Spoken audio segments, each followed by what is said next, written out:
Hörmətli izləyicilər, kanala abunə olub like etməyi unutmayın. Günün xəbərləri təqdim edir. Hava ilə bağlı xəbərdarlıq bu tarixdən. Bakıda və Abşeron yarımadasından eyni zamanda əksər bölgələrdə oktyabrın 29 gündüzdən 30 gündüzədək gözlənilən küləkli hava şəraiti ilə bağlı sarı və narıncı xəbərdarlıq verilib. Bu barədə Sfera, Azla Milli Hidrometeorologiya Xidmətindən məlumat verilib.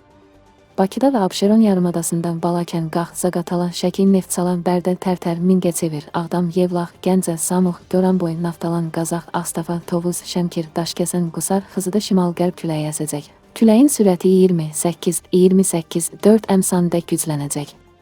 Bu da narıncı xəbərdarlığa uyğundur.